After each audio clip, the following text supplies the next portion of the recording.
particulier, on avait peu d'offres pharmacothérapiques intéressantes, avec des tailles d'effets qui sont limitées, autour de 0,2, 0,25 en général, et un très grand nombre de sujets qui souffrent de troubles d'usage d'alcool, qui sont sans traitement pharmacologique, sans traitement bien souvent et sans traitement pharmacologique en particulier.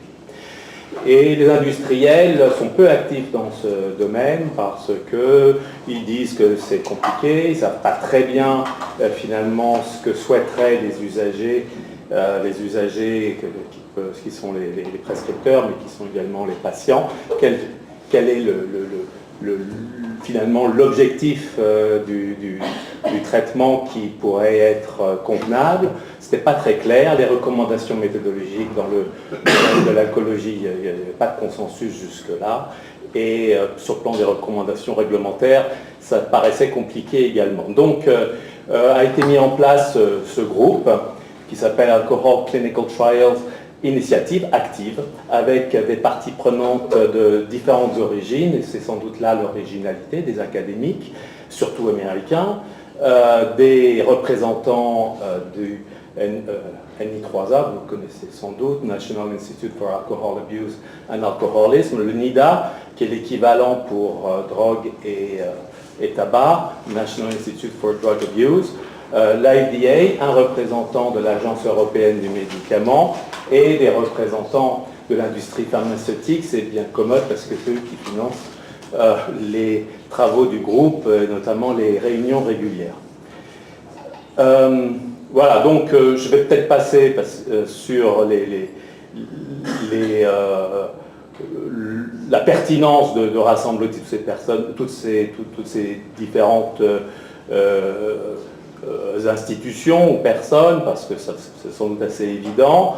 Pour vous présenter le groupe tel qu'il se présente actuellement, il y a des représentants industriels sur la gauche, enfin, c'est les noms des compagnies qui sont là, qui financent. Ils ont un droit d'entrée pour participer aux travaux, et c'est ce qui permet de financer les travaux. Il y a des représentants du NI3A, qui travaillent exclusivement, évidemment, sur les problèmes d'alcool, des représentants du NIDA. Il y a une représentante de la FDA, un représentant de l'Agence européenne des médicaments et un certain nombre d'académiques, la plupart américains, à l'exception de 2 Européens, Karl Mann en Allemagne et moi-même.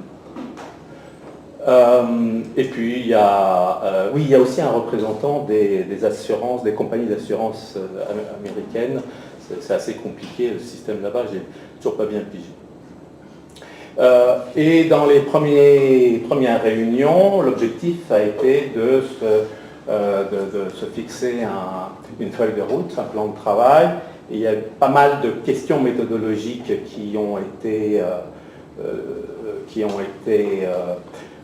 listées, et il y a eu un vote pour savoir lesquelles étaient prioritaires et sur lesquelles il faudrait travailler en priorité. Et les 7 questions prioritaires qui ont été sélectionnées par vote par le groupe, c'est comment on traite la question des données manquantes dans les essais en alcoolologie, quelle est la bonne durée d'un essai, est-ce qu'un essai court ou plutôt un essai d'une durée longue apporte vraiment beaucoup plus d'informations et de certitudes qu'un essai plus court, est-ce que la réduction de consommation peut être un critère principal de jugement à une époque où, surtout aux États-Unis, c'était une question assez taboue, c'était évident que ça ne pouvait pas l'être, et pour la FDA, ça ne l'est toujours pas, jusqu'à ce jour.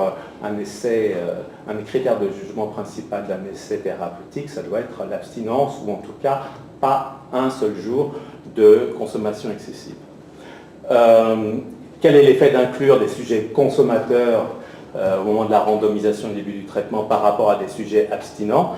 Et donc ça, c'est une question assez importante par rapport à ce qu'a montré Florian tout à l'heure sur les multiples méta-analyses qu'il a générées, 9000 comparaisons entre naltrexone et nalmefène. Il y en a un qui systématiquement inclut des sujets qui consomment encore, et l'autre qui incluait surtout des sujets qui ne buvaient plus. C'est une différence vraiment très importante.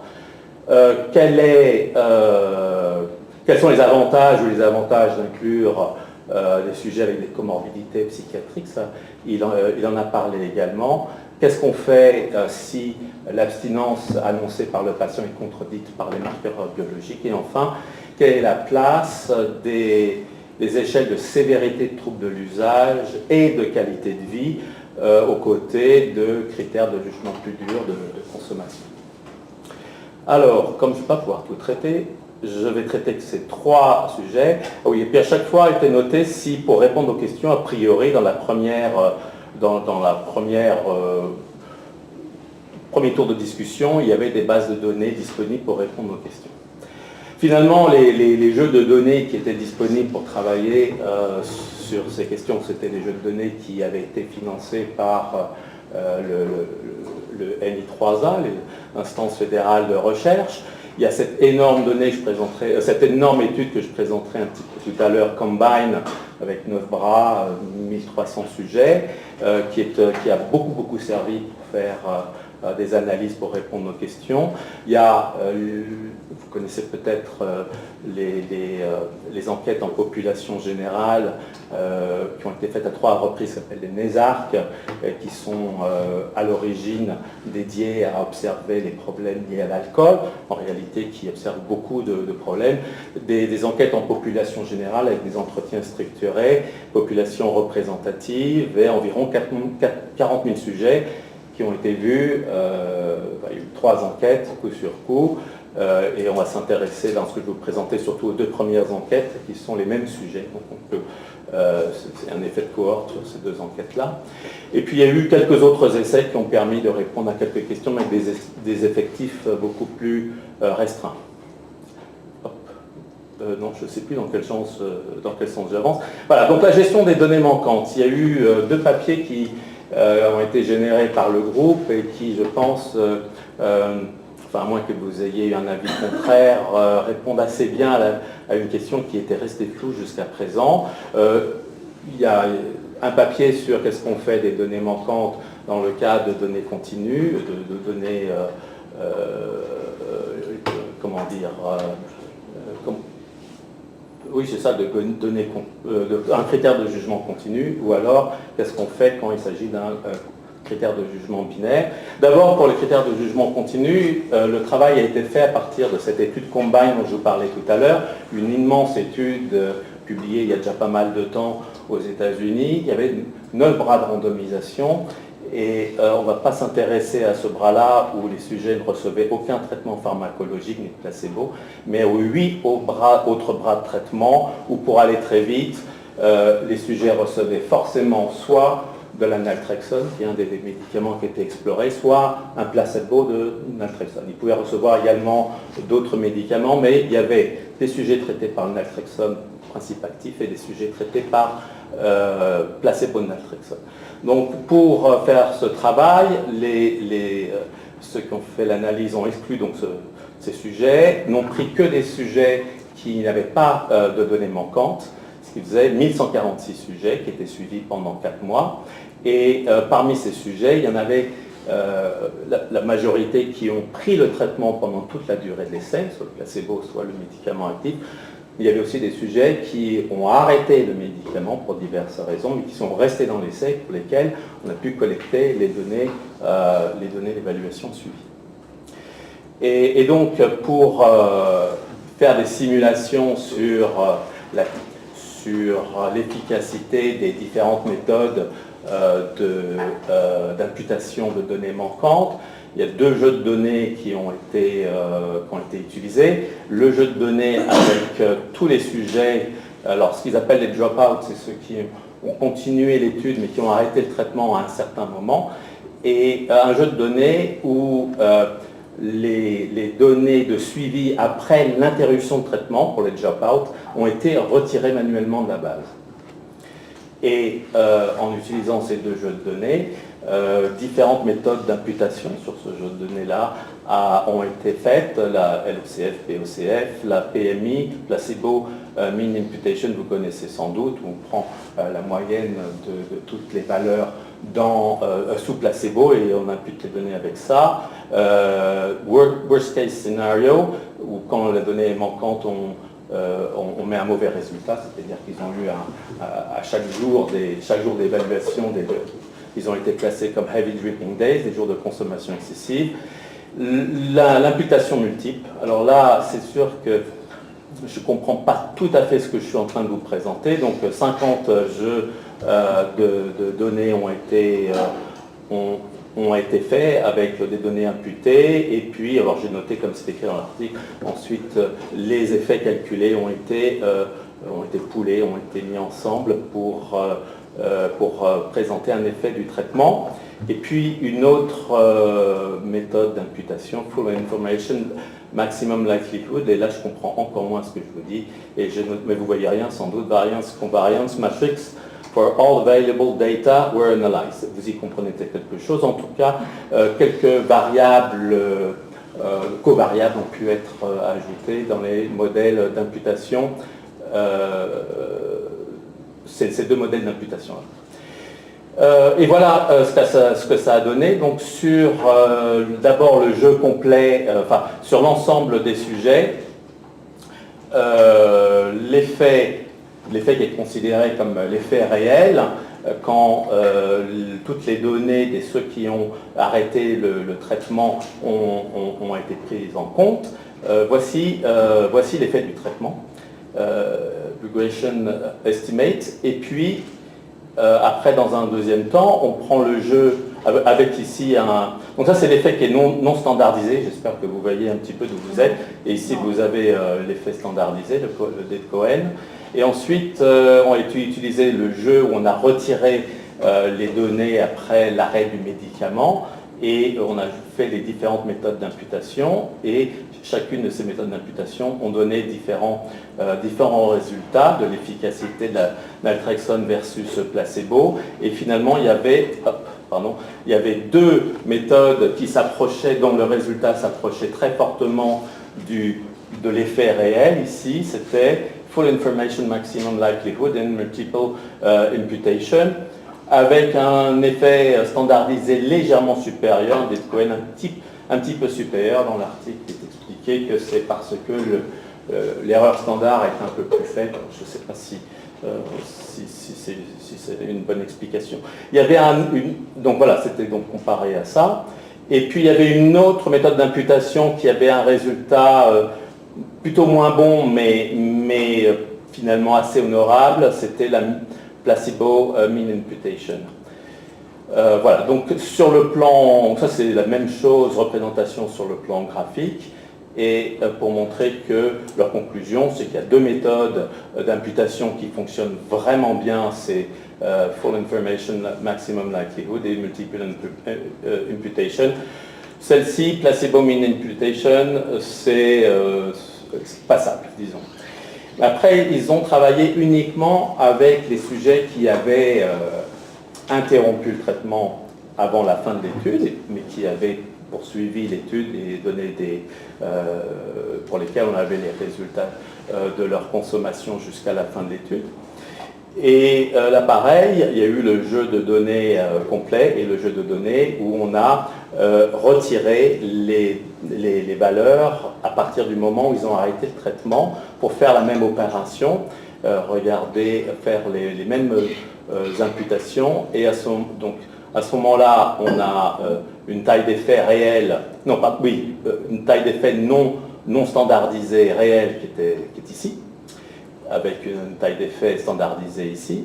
Et quand on fait les différentes imputations avec ce jeu de données-là, on a différentes valeurs, et il n'y a que deux méthodes qui donnent des valeurs correctes, qui sont vraiment très proches de la valeur réelle. C'est toujours les deux mêmes, Full Information Maximum Likelihood and Multiple Imputation, avec des tailles d'effet standardisées qui sont plus importantes néanmoins, quand on compare avec ça.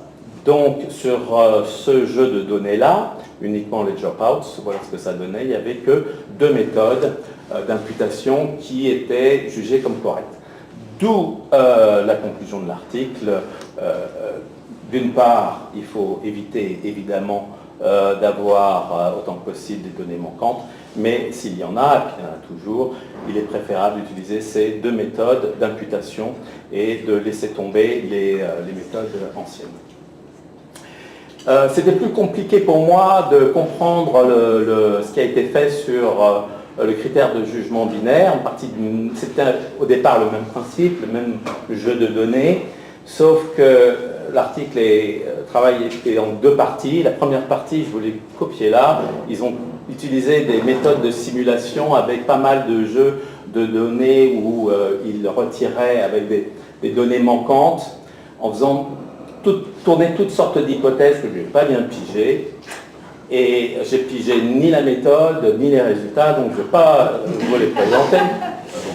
Ce que j'ai pigé, c'est finalement la deuxième partie du boulot qui ressemble à ce que je vous ai déjà présenté. Dans une analyse séparée, on a utilisé l'approche qui est la même que celle que je vous ai présentée, mais avec un critère de jugement binaire. Il y a deux critères de jugement binaire possibles. Donc c'est ça que je vais vous présenter, ce qu'on a déjà vu tout à l'heure. Et il y a deux critères de jugement, je ne vois pas bien d'ici, ça c'est la personne est en succès, est en échec si elle a bu un seul verre pendant la période des 28 jours, des derniers 28 jours des 4 semaines de traitement. Un seul verre la met en échec. Et donc ça c'est l'effet par rapport aux sujets qui sont totalement abstinents sur la même période. Il y a un autre critère de jugement, c'est un seul jour de consommation excessive, je ne rentre pas dans les détails, 5 verres ou 4 verres selon le sexe, par rapport à ceux qui sont complètement abstinents. Donc ici, on a l'effet réel de l'échantillon sans qu'on ait retiré les données, sans mettre les données manquantes. Puis ensuite, c'est les différentes simulations avec les méthodes d'imputation. Et puis ici, vous avez le deuxième jeu de données qui concerne que le dropout. Et pour une raison que je n'ai pas bien pigé, ils expliquaient qu'on ne peut pas, dans ces conditions, calculer les complete case analysis, ni le worst case scenario. Enfin, si, complete case analysis, bien sûr, je comprends très bien, ni le worst case scenario, ça, je n'ai pas compris. Worst case scenario, évidemment, quand il y a des données manquantes, sont considérées comme en échec. En tout cas, ce qui montre, c'est qu'il y a une méthode qui marche, qui s'approche dans tous les cas, y compris dans ce que je ne vous ai pas présenté, qui s'approche très bien de l'effet réel, et une méthode qui s'en éloigne terriblement, c'est worst case scenario. Or, jusqu'à il y a peu de temps, pour tous les médicaments qui sont sur le marché, à part les tout derniers, où les critères de jugement d'ailleurs étaient continus mais pas binaires, jusqu'à récemment, ça a toujours été le worst case scenario qui a... C'est qu'à partir du moment où on n'a pas la donnée, on considère en échec. Il ne se présente pas à une... Enfin, il n'est pas là à la fin, il était forcément en échec. Le worst case scénario, c'est pas ça. C'est dans le groupe expérimental, ce sont des échecs, et dans le groupe standard, ce sont des succès. C'est ça le worst case scénario. Ils mettent tout en Ils mettent tout en c'est pas tout à fait... c'est comme ça qu'ils le définissent, indépendamment du groupe. Je pense que l'imputation se fait avant, je suppose que l'imputation se fait avant avant même... Regardez dans quel sens ça se passe. La levée d'aveugle, elle dire. Oui, l'imputation, se fait avant la levée d'aveugle. En tout cas, c'est quel que soit le groupe auquel il appartient dans cette façon de faire, à partir du moment où on n'a pas la donnée, on considère qu'il est en échec. Là, sur le graphique, il n'y a pas de valeur pour le CSS et il y en a pour le LECF. Oui, j'ai pas compris pourquoi. Et alors, c'est écrit en tout petit, j'ai quand même laissé là. Ils expliquent pas pourquoi. J'ai regardé. Dans ce cas-là, on n'a que les dropouts. On ne peut pas avoir le worst case scenario. Parce qu'ils ont plus de On ne peut plus faire de comparaison, tout le monde. Ah ben ils sont tous pareils. Si, évidemment, ils sont tous en échec. On ne peut rien faire. Mais non. Ben oui, Il n'y a pas de données. Oui, par définition, on ne peut pas le faire. Mais si, je ne vais pas bien lire. Voilà, en tout cas, leur conclusion sur l'imputation des données manquantes, c'est que le worst case scénario, c'est vraiment une très mauvaise estimation de l'effet réel.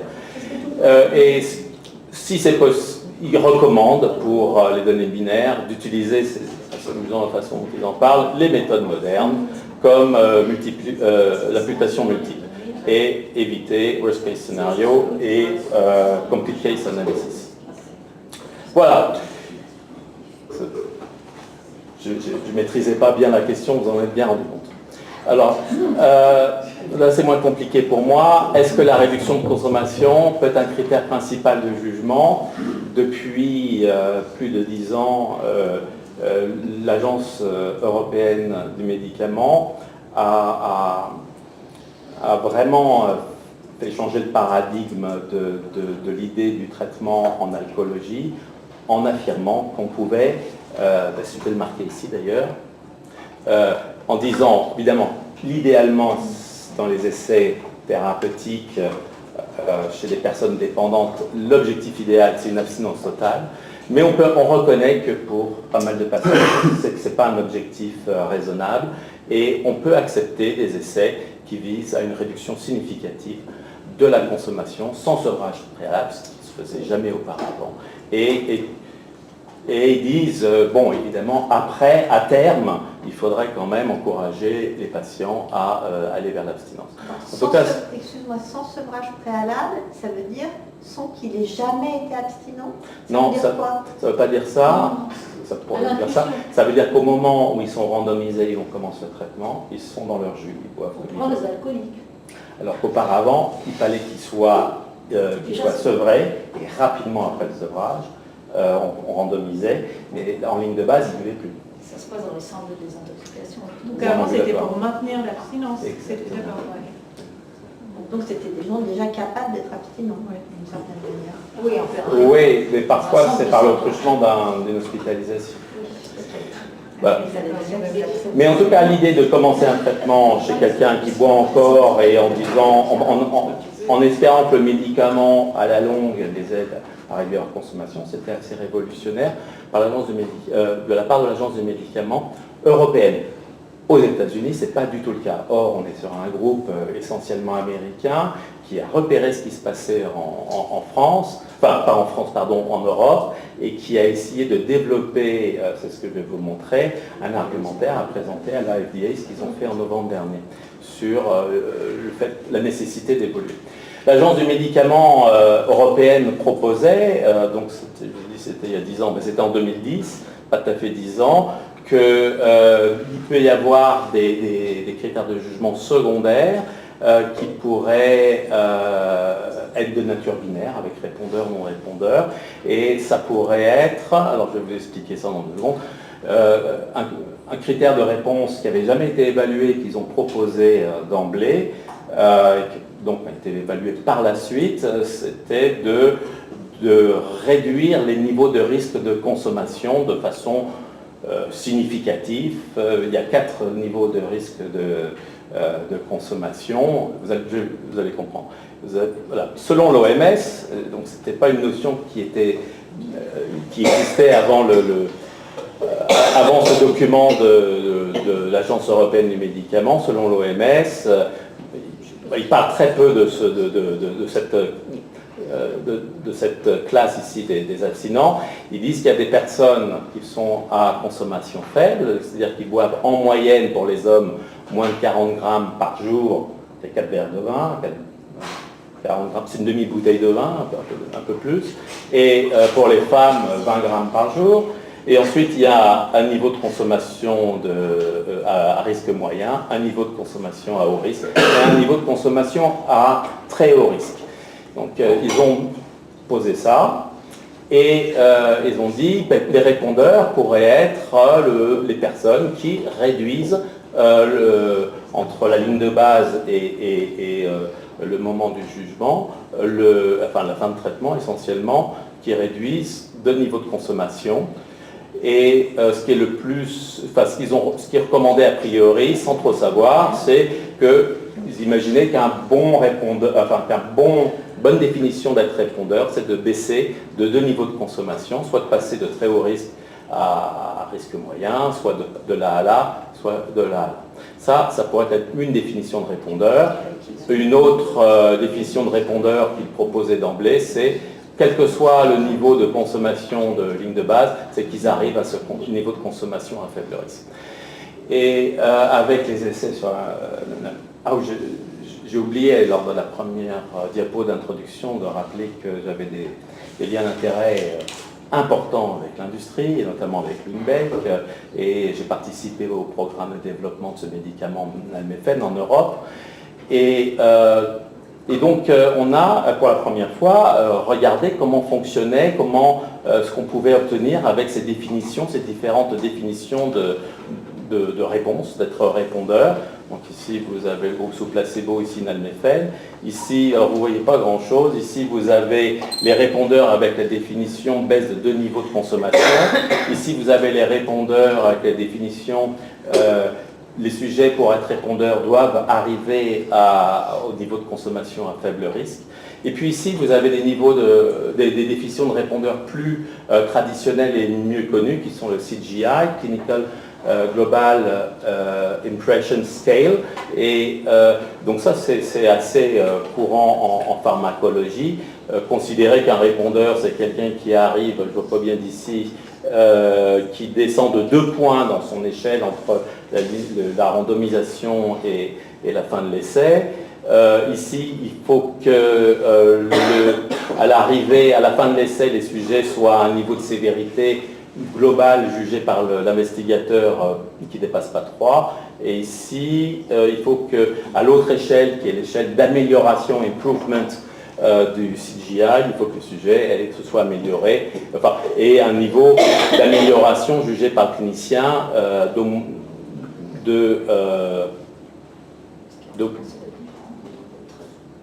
qu'est-ce que ça veut dire, ça?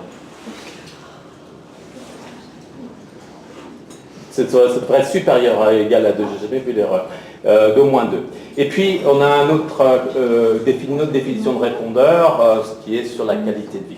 Donc, je vous montre ici comment se comportent ces définitions de réponse en termes d'odds ratio. Et vous voyez que les deux définitions de répondeurs, de réduction, réduction dans les niveaux de consommation à risque, fonctionne relativement bien, avec des odds ratio qui sont relativement importants par rapport à ce qu'on trouve habituellement en alcoolologie, et qui sont à peu près dans la même zone des autres types de définitions de réponse. On a pu observer, ça c'est une publication avec, la précédente c'était avec Lundbeck, celle-ci c'est aussi avec Lundbeck, avec l'industriel, pour vérifier qu'il y a bien une corrélation entre les mesures de qualité de vie, d'amélioration de qualité de vie et de réduction de consommation d'alcool. Jusqu'à présent, on n'avait quasiment que des essais qui regardaient comment la qualité de vie s'améliorait avec l'abstinence. Est-ce qu'il y a une corrélation entre réduction de consommation d'alcool, HDD, c'est calculé en pourcentage de jours de consommation excessive dans le mois ou en consommation moyenne d'alcool journalière dans le mois, par rapport à... Et il y a bien une corrélation avec la SF36 dans le score composite mental et pas physique. Il y a une corrélation également significative avec le QCD et un outil qui mesure, spécifique à l'alcoolologie, qui est critiqué, je reviendrai dessus tout à l'heure si j'ai le temps, qui mesure les emmerdes qu'on a avec l'alcool. C'est une espèce de 50 items sur les conséquences négatives de sa consommation d'alcool. Et donc c'est bien la première fois qu'il était montré que réduire sa consommation en termes de qualité de vie par rapport à s'arrêter de boire, ça donne quand même des résultats. Plus je réduis, mieux je me sens. C'était pas évident à l'époque. Bon, alors pour présenter quelque chose qui ne soit pas d'origine industrielle à la FDA, le même type d'analyse a été entrepris avec les jeux de données Combine, et également l'enquête en population générale. Et ici, vous voyez comment se comporte cette échelle DRINK qui donc mesure le niveau de conséquences négatives liées à sa consommation d'alcool. Ici, vous avez le niveau à la baseline et ici, vous avez le niveau en fin de traitement, selon qu'on Attendez, je suis un peu paumé.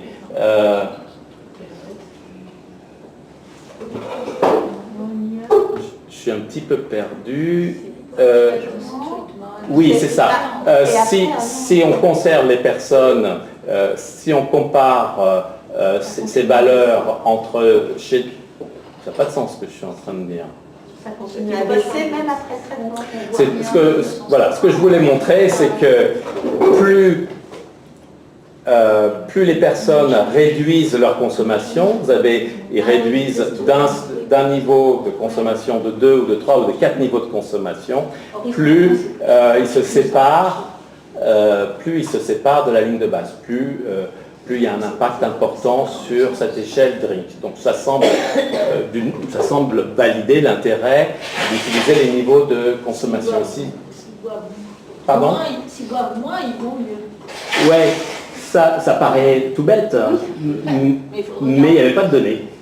Parce que jusque-là, c'était dichotomique, c'est s'ils ne boivent pas, ils vont mieux. Et c'est les écarts, c'est la delta de la consommation. À gauche, c'est ce qu'on ne peut pas changer. Ici, à gauche, là, c'est la SF12, c'est la qualité de vie, c'est l'échelle de qualité, c'est le score en qualité de vie entre la baseline et la fin du traitement.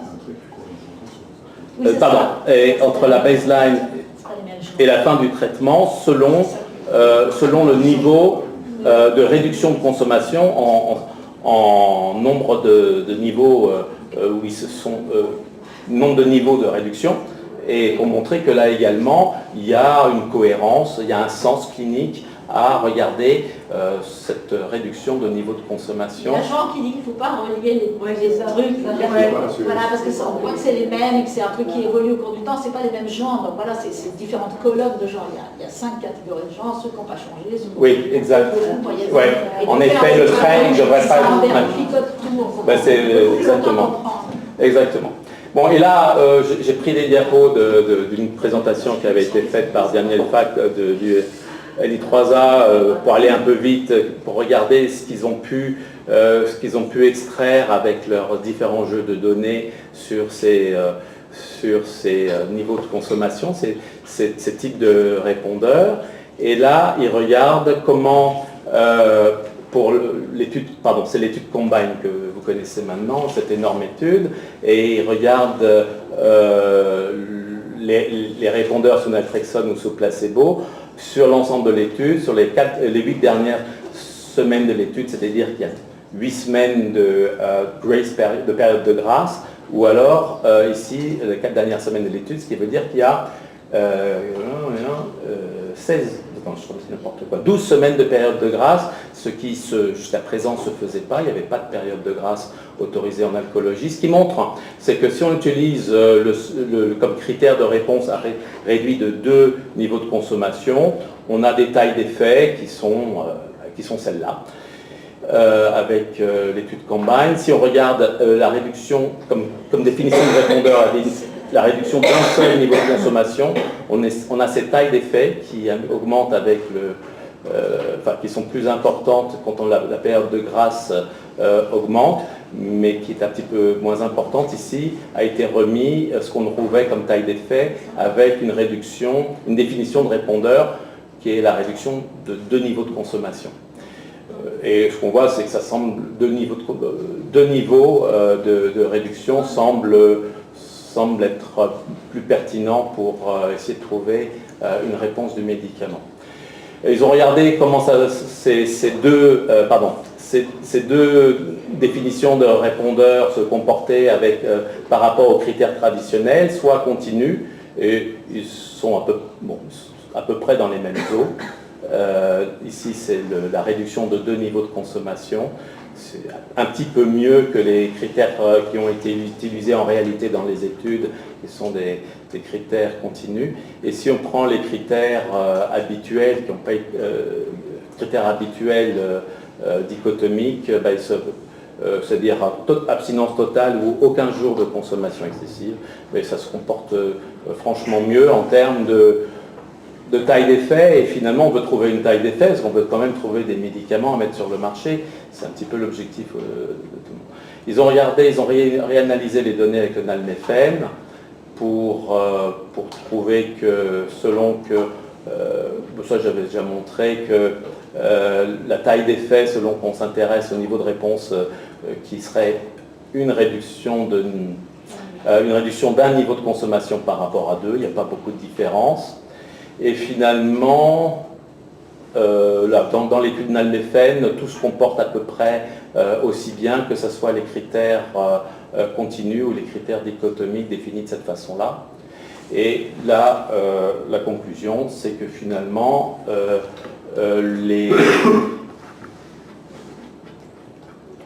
c'est difficile de répondre sur la supériorité de un shift à deux shifts dans les niveaux de consommation d'alcool. Peut-être que 2 c'est mieux que 1, ce n'était pas très clair. En tout cas, il semble qu'allonger la période de grâce avant de définir le critère de jugement, ça permet de mieux différencier le traitement du placebo. Et enfin, je ne sais pas, j'en suis où moi? 5 minutes. Ouais, alors je vais finir avec ça. Donc la même idée a été appliquée aux données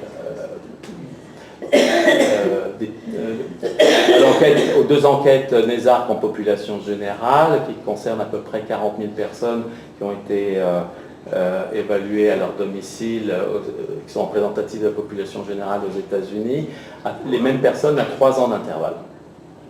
Donc je vais passer sur ça pour vous... peut-être pour vous montrer que là-bas aux États-Unis, voilà comment dans cette population générale se répartissent la population en termes dans les différents niveaux de consommation. La plupart des personnes sont dans le niveau de consommation faible. Et puis ici, vous avez comment ils se répartissent dans le niveau de consommation modéré, élevé et très élevé, et également la probabilité qu'ils aient un diagnostic de dépendance à l'alcool en fonction de leur niveau de consommation. Sans surprise, plus ils boivent, plus la probabilité d'être dépendant à l'alcool est importante. Donc ça, c'est assez évident. Là, donc les mêmes patients sont évalués à 2 reprises, à la vague 1 et à la vague 2, à 3 ans d'intervalle. Alors, je ne vois pas bien. Ici, vous voyez chez tous les sujets de la vague 1 quelle est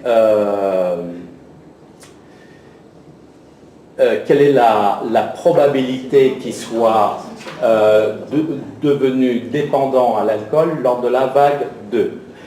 Et vous ne voyez pas grand-chose. Vous voyez rien. Alors, Il ne pouvait pas savoir que l'écran est... je vais vous résumer. En fait, on enfonce des portes ouvertes. Je comprends, Catherine, on enfonce des portes ouvertes, ça paraît évident. Sauf que pas les données, je vais vous le résumer. Ce que ça montre, surtout sur les... Ici, vous avez les sujets qui étaient avec un haut niveau de consommation, un très haut niveau de consommation et un haut niveau de consommation. Et ce que ça montre, c'est que s'ils réduisent leur niveau de consommation entre la vague 1 et la vague 2, la probabilité qu'ils soient dépendants à la vague 2 baisse fortement. D'où l'intérêt, apparemment, que les sujets réduisent leur niveau de consommation. La probabilité qu'ils soient dépendants, avec un diagnostic de dépendance à l'alcool à la vague 2, est fortement réduite, de façon significative. Et ici, vous avez la même chose chez les seuls sujets qui étaient dépendants à la vague 1. Chez ces sujets qui étaient dépendants à la vague 1, ils étaient répartis dans différents niveaux de consommation. Quand ils réduisent leur niveau de consommation, ils réduisent la probabilité d'être à nouveau dépendants à la vague 2. Voilà la conclusion. Et je n'ai pas le temps d'aller sur la question de la qualité de vie, donc je passe plus que vite. Et pour conclure sur le fait que chacun peut avoir son avis, ça paraît peut-être bizarre aujourd'hui de voir l'industrie pharmaceutique travailler de concert avec la FDA, avec les agences de recherche fédérales et avec les académiques pour essayer de définir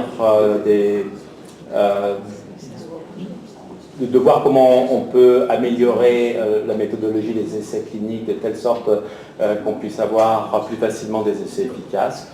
Moi, je trouve que c'est intéressant. Il y a une certaine production du groupe, et c'est un groupe qui continue à se réunir et qui a pu présenter l'essentiel de leurs résultats en novembre à la FDA pour encourager la FDA à changer leurs exigences pour les essais cliniques et d'accepter la réduction des niveaux de consommation comme critère de réalisation des essais cliniques.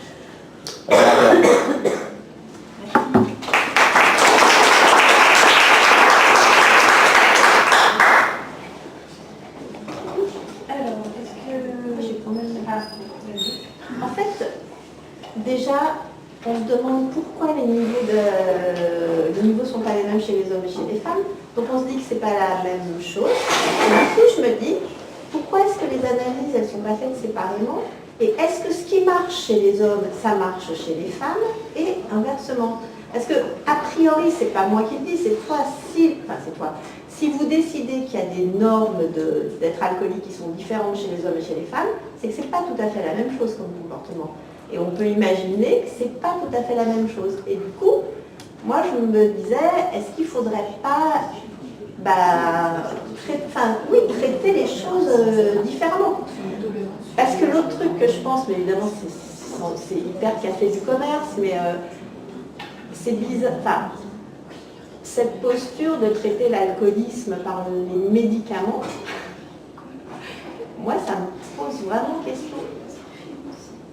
Et tu vois, non, dans les points non, mais jusque-là je comprenais. Oui, j'ai compris le point, mais ça te pose question. C'est un peu la même chose, c'est que tu as l'impression que le mécanisme, je ne sais pas si c'est toi qui bosses là-dessus, mais donc c'est une remarque un peu naïve, mais le mécanisme qui conduit les personnes à consommer de l'alcool, en fait, on a l'impression qu'il n'est pas du tout pris en compte par ces industriels qui proposent un médicament. Je sais pas. Tu vois, ça. Je peux déjà répondre un peu là, puis tu reposeras ta question si j'ai mal répondu. Ce que je n'ai pas dit, c'est que systématiquement, et dans tous les guidelines, y compris européens, un traitement doit être, un traitement pharmacologique doit toujours s'accompagner d'une prise en charge psychosociale. Et dans tous les essais, c'est fait. Et elles sont... Non, je ne l'ai pas dit. Je l'ai pas dit. Dans tous les essais, ils sont définis, je pense à ce que disait Florian tout à l'heure, ils sont définis, c'est manualisé, on a des manuels qui précisent exactement comment les investigateurs sont censés se comporter. Et pour permettre donner une chance à ce que les deux groupes médicaments placebo puissent quand même se différencier, qu'on puisse quand même essayer de trouver des médicaments qui ont des chances d'aider les personnes. En général, dans ces essais, les traitements psychosociaux qui accompagnent la prise en charge sont relativement réduits en durée et en intensité.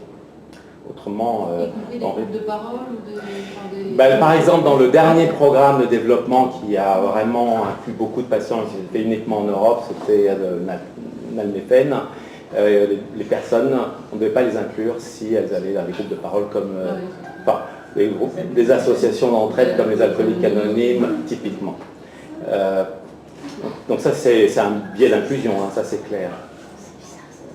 Pour revenir sur la différence de dose chez les hommes et les femmes, j'avais toujours eu un doute. Et en fait, le dernier rapport anglais, qui a très bien retenu le débat, etc., dit que finalement, on remballe cette idée et qu'il n'y a aucune raison de mettre des doses différentes, des limites de doses différentes chez les hommes et chez les femmes. Et je pense qu'ils ont raison, je ne vois pas pourquoi on fait ça. C'est une vieille tradition, mais je pense que ça peut exactement. On m'a dit que c'était une histoire de Gueugnon, une fois, ça m'a fait rire. Non, mais c'est troublant. sur le risque de cirrhose, que les femmes... Mais ça doit être très marginal. Mais même... Le risque de cancer du sein. Les seuils qui sont là, ils ont été proposés, ils ont été calculés sur des données épidémiologiques de morbidité et de mortalité. Ils ont été publiés au début des années 2000 par l'OMS. En fait, ils étaient à peu près inconnus de tout le monde jusqu'à ce que l'EMA les sorte et les mette dans ses guidelines. Mais l'OMS est moins sérieux. Elle ne dit pas ça. Et donc, dans ces niveaux de consommation proposé au départ par l'OMS et repris par l'Agence européenne du médicament, il y avait une différence homme-femme, que vous avez bien vu, que tu as bien vu. Et Catherine a tout à fait raison. Donc jusqu'à présent, c'était une donnée épidémiologique qui n'était pas discutée, Moi, je voudrais bien la référence de l'OMS. Je l'ai, je peux t'envoyer le document, c'est un long document PDF. C'est un rapport. Jusqu'à présent, la question n'était pas discutée de la plus grande vulnérabilité des femmes à dose égale par rapport aux hommes, parce qu'en moyenne, parce qu'en moyenne, elles ont un volume inférieur, et peut-être qu'elles n'ont pas la même métabolisation, pas le même climat hormonal. Il y avait des raisons qui étaient annoncées pour expliquer ça. Mais Catherine a tout à fait raison. Les réanalyses, les nouvelles analyses beaucoup plus larges c'est des méta-analyses sur un ensemble de cohortes, ne montrent plus de différence hommes-femmes, donc ça bouge beaucoup, hein, la notion de quel est le seuil de risque, et donc plus ça va, plus ça baisse. Super victoire. Pas de différence entre les hommes et les femmes. Et tu parlais de la Grande-Bretagne. La Grande-Bretagne a édité ses propres recommandations pour la population générale en termes de seuil à risque de consommation. Limite raisonnable. Oui, exactement. Limite raisonnable, parce qu'il y a une question de vocabulaire. Et la limite raisonnable est plus élevée chez les femmes que chez les hommes. Dans le document 2016 britannique. Et alors, l'inverse de ce qu'on voit là. Donc, ici, c'est 10 verres par semaine. Donc, en fait, dans le document britannique, tout dépend de comment on le répartit dans la semaine. Dans le document britannique, il montre que si on boit 7 jours par semaine, dans la semaine, 2 verres par jour, c'est moins de risque que 5 verres que 14 verres répartis correctement sur la semaine, c'est moins de risque que 5 verres sur une fois. C'est du bon sens. Ça change toute la communication. 10 verres par jour, 10 verres par semaine, c'est pas tous les jours et pas en un soir. En tout cas, pour répondre sur la question homme-femme, je sais que c'est ton truc et tout le point, mais c'est vrai qu'on en perd notre latin actuellement parce que ce qui paraissait solide aujourd'hui, ça paraît plus si vrai, la plus grande vulnérabilité des femmes à dose égale par rapport à l'alcool. Alors, jusqu'à présent, c'était considéré pour les risques dits chroniques. Pour les risques aigus, par exemple liés au binge drinking, à une alcoolisation aiguë, les femmes avaient toujours moins de problèmes parce que la mortalité par accident pour une quantité d'alcool prise de façon aiguë était toujours inférieure chez les femmes que chez les hommes, pour des raisons que tu imagines bien de prise de risque.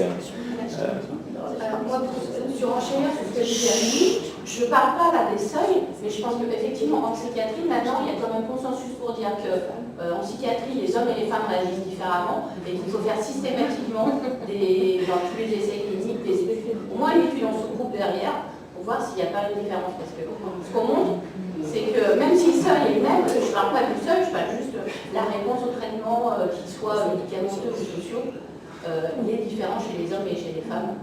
Il faut arrêter de les mettre ensemble parce que ça cache, souvent en plus, dans le genre d'essai, il y a plus d'hommes que de femmes, et du coup, quelque part, on sélectionne les médicaments efficaces pour les hommes, pas pour les femmes. Non, tout à fait d'accord, mais alors, il y a dû y avoir sur la multitude d'essais plus ou moins corrects faits en alcoolologie, des essais qui étaient stratifiés sur le genre. Alors, en général, ils ne le sont pas, mais quasiment toujours, l'effet sexe, comme l'impact du sexe, comme l'impact de l'âge est recherché. Et à ma connaissance, il n'a jamais été trouvé, sauf exceptionnellement, et à mon avis, c'est pas reproductible, pour reprendre ce que disait Florian, il n'y a pas de notion qu'un médicament par rapport au placebo marche mieux chez les hommes ou chez les femmes.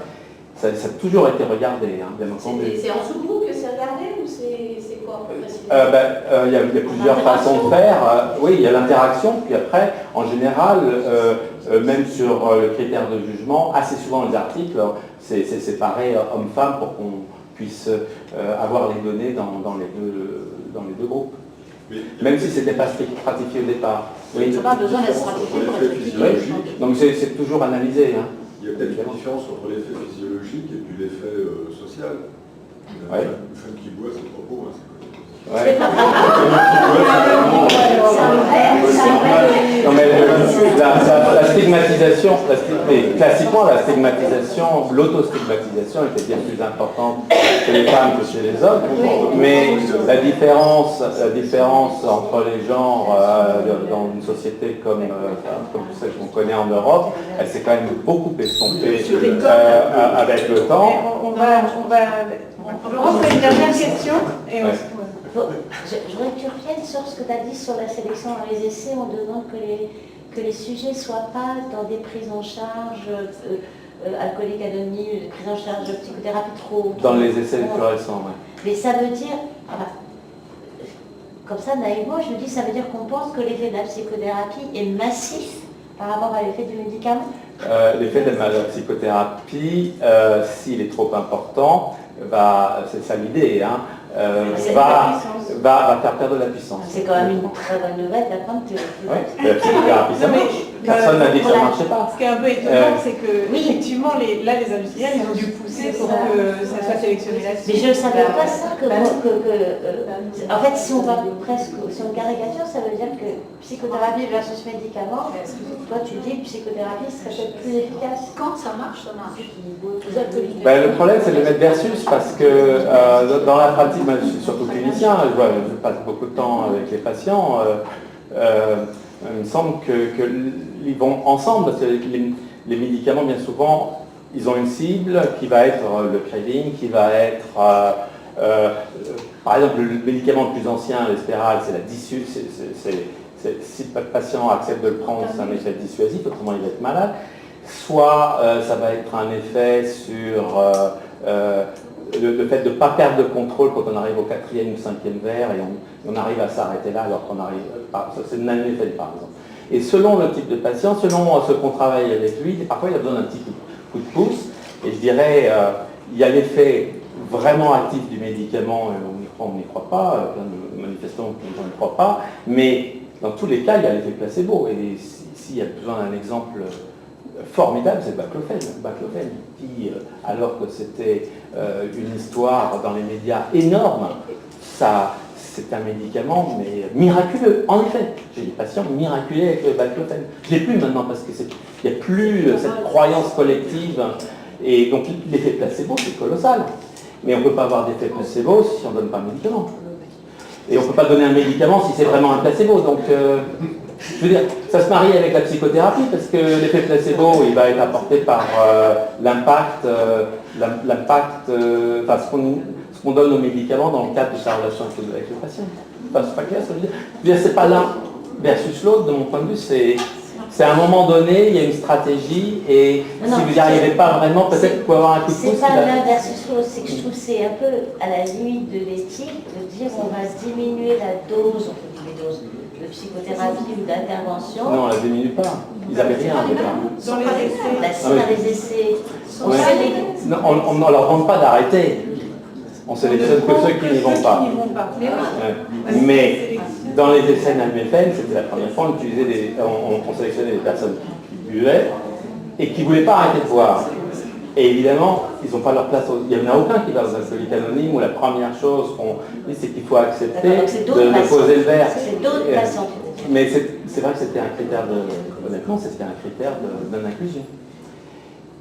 Personnellement, j'en ai pas perdu comme ça, mais je comprends.